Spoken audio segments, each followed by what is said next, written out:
নজর এই মুহূর্তে সমস্ত বড় খবরে টিভি9 বাংলায় লিমা রয়েছে আপনাদের সঙ্গে। তিলোত্তমা খুন ধর্ষণ মামলা নিয়ে সরব পদ্মশ্রী মমতা শঙ্কর। যেখানে ঢোকা বারণ সেখানে সবাই ঢুকে পড়লো কি করে? অকুস্থল ভাঙা হলো কেন? সমস্ত প্রমাণ লোপাট হয়ে গেল। এর থেকে বড় অন্যায় আর কি হতে পারে?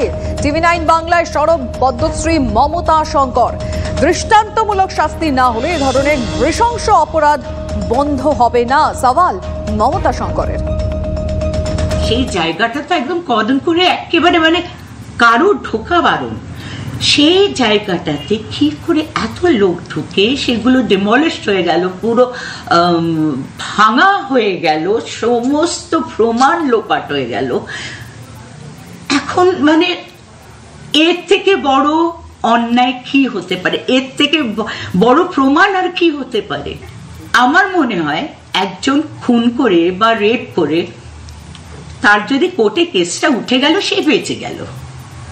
কারণ সে জানে যে কয়েক বছর সে এখন নিশ্চিন্তে থাকতে পারে যে কিচ্ছু হবে না, তার কোনো রকম গায়ে একটা আঁচড়ও লাগবে না। সৌদি এইসবে যেরম হতো, যে একটা জায়গা ছিল যেখানে লোকের হাত কেটে দেওয়া হতো, এরম পানিশমেন্ট হতো। এরকম না হলে না কারোর মনে ভয়টা হবে না, একেবারেই হবে না। আমার মনে হয় যে এইরকম করে একদম ওই যে আগে করতো না, টাঙিয়ে রাখা হতো, আমার মনে হয় সেই রকম হওয়া উচিত। তিলোত্তমা কাণ্ডে এক সঞ্জয় দোষী মনে করেন না অপর্ণা সেন। ফাঁসি ও ধর্ষণ খুন রুখতে শেষ পন্থা নয় মন্তব্য প্রবীণ অভিনেত্রীর। আমি সত্যি সত্যি বলছি, আমার নিজের মনে হয় না যে ওই একা সঞ্জয় রায় দোষী। আমার ধারণা তার পেছনে একটা বড় নেক্সাস আছে।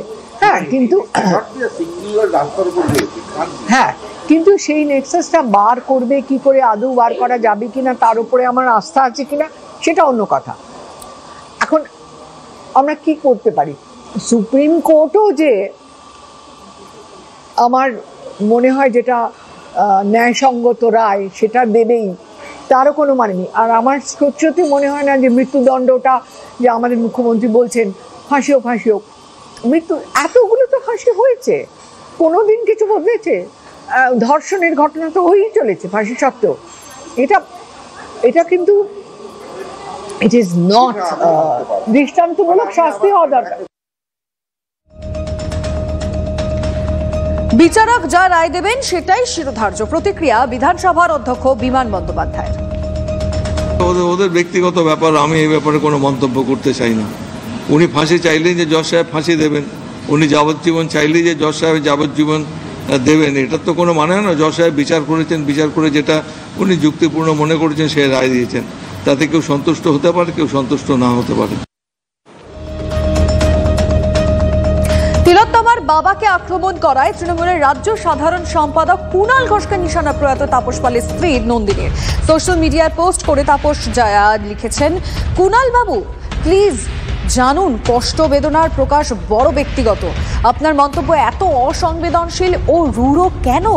দোষী কি একজন, নাকি বাবা মা কাঁদছেন না মানে তারা তাদের মেয়েকে মেরেছেন? কুণাল ঘোষকে প্রশ্ন প্রয়াত প্রাক্তন তৃণমূল সাংসদ তাপস পালের স্ত্রী।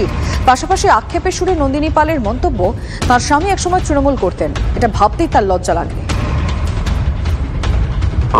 আমি নিজে একজন মেয়ে, আমি নিজে একজন কন্যা সন্তানের মা। আমি যখনই এই তিলোত্তমার ঘটনা হয়েছে, আমি তার মুখের মধ্যে আমি আমার নিজের মেয়ের মুখ দেখেছি। তো সেই কারণে আমি যখন এই ধরনের কিছু নেতাদের বক্তব্য শুনছিলাম টেলিভিশনে, আমি কুণাল দারটাই শুনেছি, আমার কিরকম মনে হলো, আমার খুব লজ্জা করলো, ভীষণ লজ্জা করলো। মানুষের মধ্যে লজ্জাটা থাকা খুব দরকার।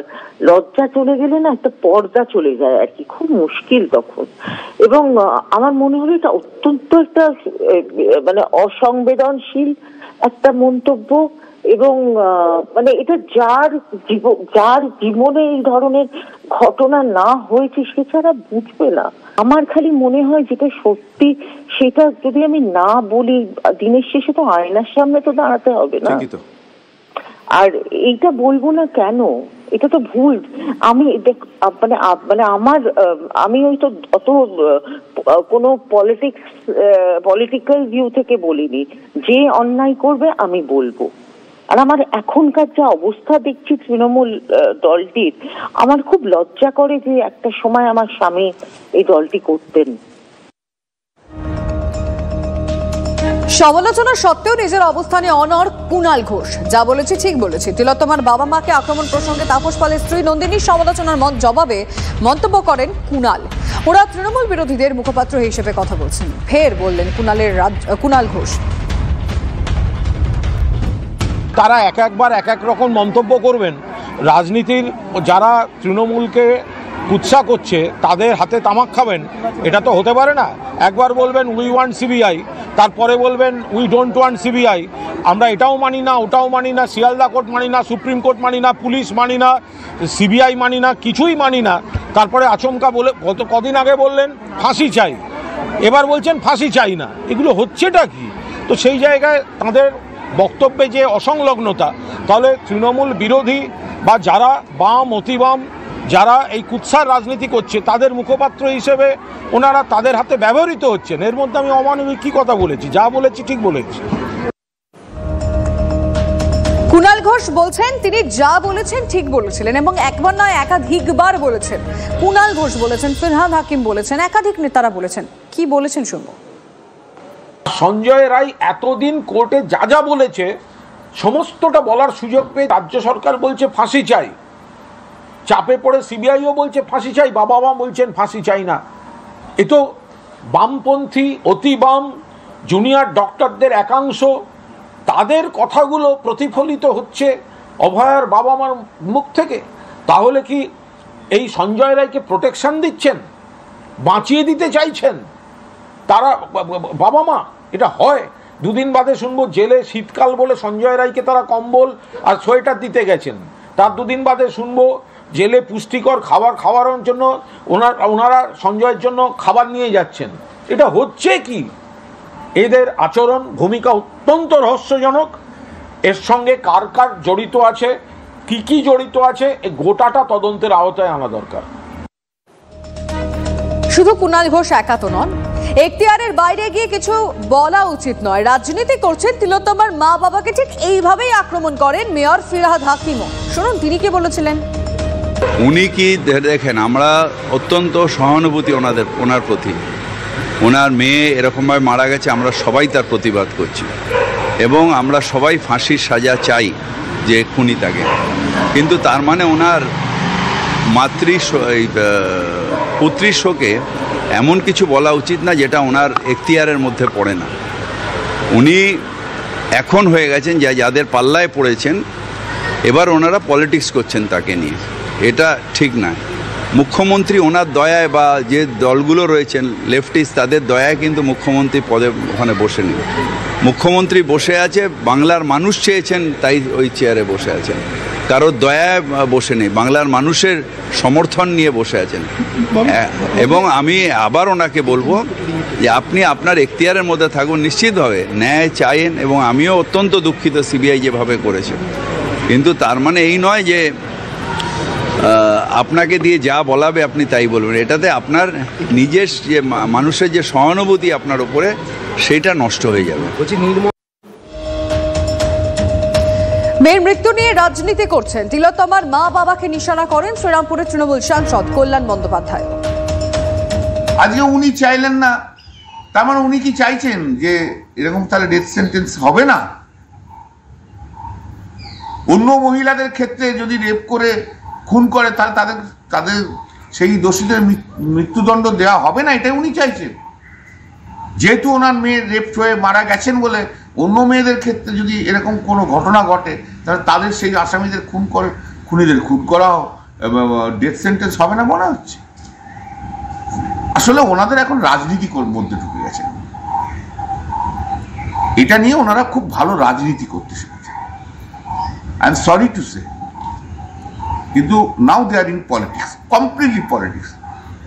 বিকাশ ভট্টাচার্যের কথা আর ওনাদের কথা এক হয়ে গেল।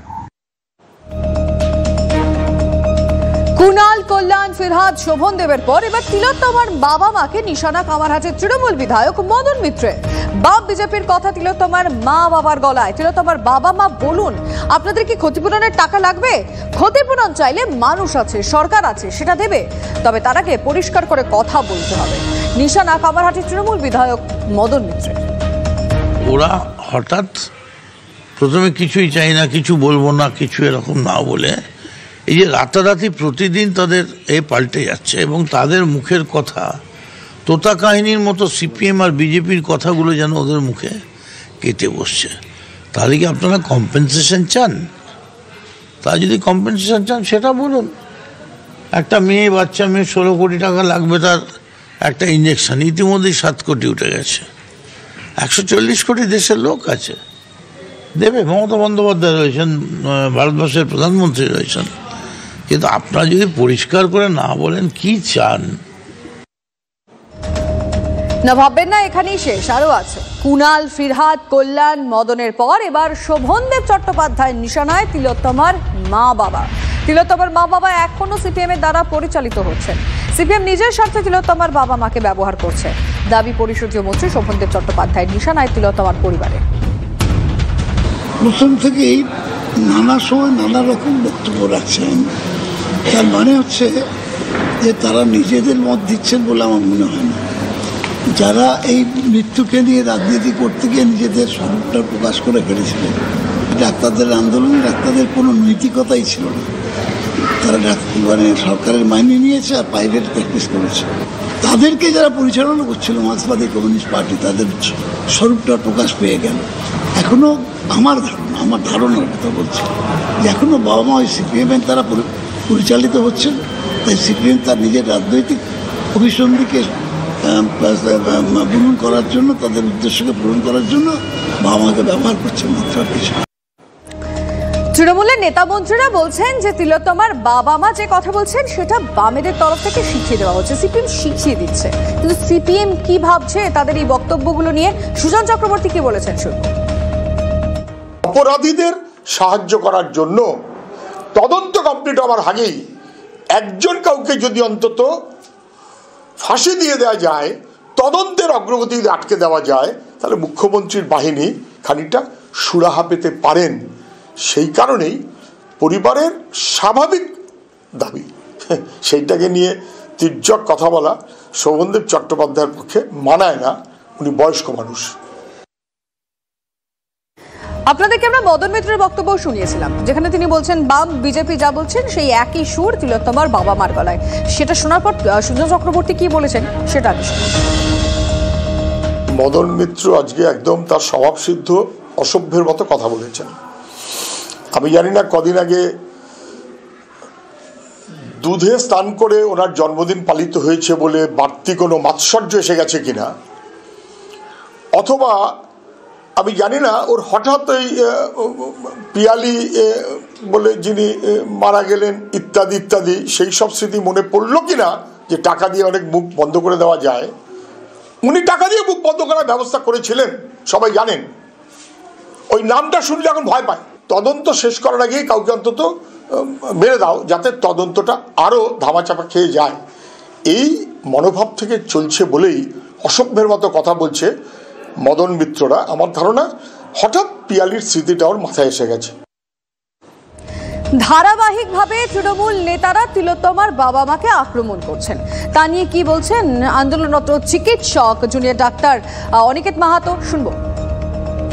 যারা এই ধরনের আক্রমণ করছেন রাজনৈতিক উদ্দেশ্যটাকে একটু সাইডে রেখে 9 আগস্টের ঘটনার সংবেদনশীলতা বা সহমর্মিতা থেকে যদি সামনে রাখেন, তাহলে আমার মনে হয় এই ধরনের মন্তব্য থেকে অবশ্যই বিরত থাকবেন। বিচারকে আমরা চাই, বিচারের দাবিতে এই লড়াই চলবে। যে যাই বলুক, সিবিআই কেন চার্জশিট দিচ্ছে না, সাপ্লিমেন্টারি চার্জশিট থেকে শুরু করে যাবতীয় যে প্রশ্নগুলো, একগুচ্ছ প্রশ্ন বা আমার প্রশ্ন থেকে তোলা হয়েছে জুনিয়র ডাক্তার আন্দোলনের সময়, বিভিন্ন সময় আমরাও তুলেছি, এই দাবিতে আমাদের লড়াই ঠিক সেভাবেই চলবে। অধীররঞ্জন চৌধুরী কি বলেছেন এর প্রেক্ষিতে, শুনবো। আমরা সবাই বিশ্বাস করি যে এই ঘটনা শুধুমাত্র একটা ব্যক্তি ঘটায়নি, এই ঘটনায় আরো অনেক ব্যক্তি জড়িত, আরো অনেক অপরাধী জড়িত, এবং পশ্চিমবঙ্গ সরকার সুকৌশলে দীর্ঘদিন ধরে তাদেরকে রক্ষা করে চলেছে, আড়াল করে চলেছে। আমি সেই সমস্ত উকিল বাবুদের জিজ্ঞেস করব, আপনারা তো লয়ার, একটা ফাঁসি দিয়ে দিলেই সব সমস্যার সমাধান হয়ে যেতে পারে এ কথা বিশ্বাস করেন?